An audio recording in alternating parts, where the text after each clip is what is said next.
Today we're going to discuss the 9 critical steps that women should take in preparing for divorce. 1. Gather your financial records. You should immediately start gathering all of your financial records. Having all of the information together and organized will save you time and money.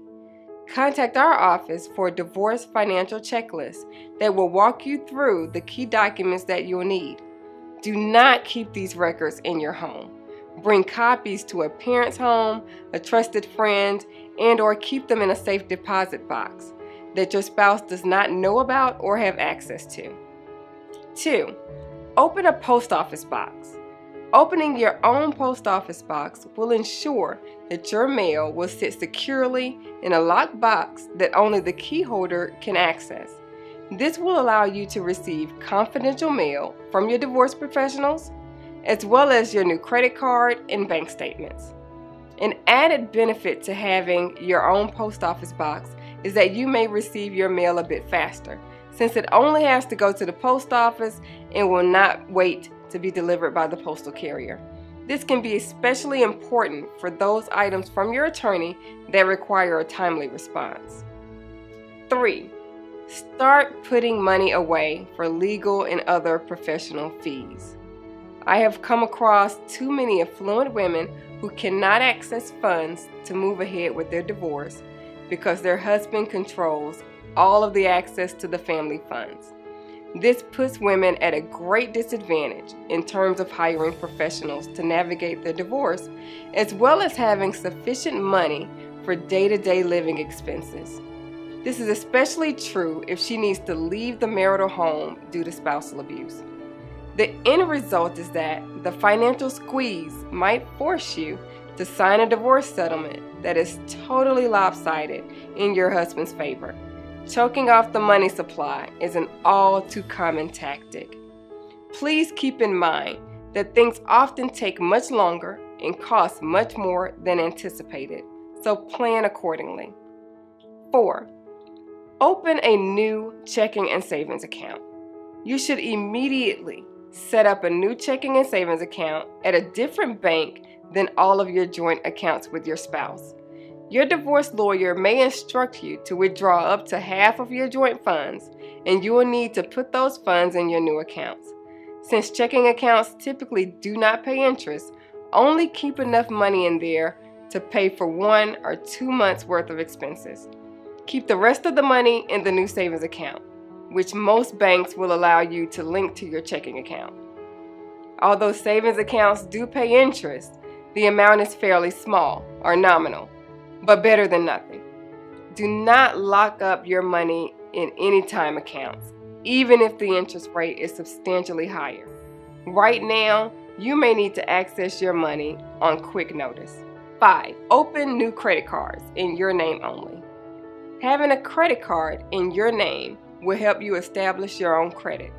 Also, credit cards may help with the day-to-day living expenses during the divorce when some of your other funds may be frozen or unavailable to you. Do this before any divorce proceedings start, especially if you are not working or if your income is substantially less than your spouse's. You may not be able to get sufficient credit based on your own income. 6. Get a copy of your credit report. You should immediately get copies of your credit report. You want to be able to resolve any disputes as soon as possible. Additionally, you should monitor your credit report to make sure that your spouse is not charging gifts for his girlfriend on its joint credit cards or dissipating other marital assets. If you are concerned that your soon-to-be ex-spouse might borrow money in your name, you might want to sign up for a credit monitoring service. These services will notify you anytime there's a change to your credit history. 7. Change beneficiaries on life insurance policies, IRAs, etc. If your spouse isn't aware of your plans for divorce, you should contact your insurance or brokerage company to make sure they will not automatically send him notifications. You don't want to alert your spouse before you are ready. Many 401k plans will not remove a spouse as a beneficiary without their written consent. 8. Take an inventory of all personal non-marital property. you should take an inventory of all of your personal property. In most states, including Georgia, property that was yours before the marriage is considered to be separate property and should remain yours. There are exceptions to this, such as if you commingle premarital funds with marital funds. Separate property includes property that you own prior to the marriage, an inheritance received solely by you, a gift you received solely from a third party. Your mother gave you her diamond ring, as an example. The pain and suffering portion of a personal injury judgment, as well as your engagement ring, are usually considered separate property because you received it before your marriage. However, your wedding band is marital property since it was a gift from your husband during your marriage. And by the way, in general, gifts that you and your husband gave each other during the marriage, for birthdays, anniversaries, etc., are considered marital property. Unfortunately, things often disappear once the divorce process starts. So take digital photographs and/or videos of everything to be sure to include a date stamp. 9. Seek legal advice. It is beneficial to consult with a lawyer during the preparation stage. A qualified divorce attorney can discuss what your options are, as well as make suggestions to help further prepare yourself for an eventual divorce. You can also get a rough estimate of what your divorce will cost during your initial consultation, allowing you to save back money in advance.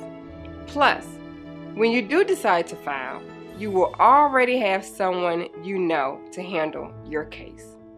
I am Ellaretha Coleman at E. Jones & Associates. We help people through their most difficult trials when their families and assets are at risk.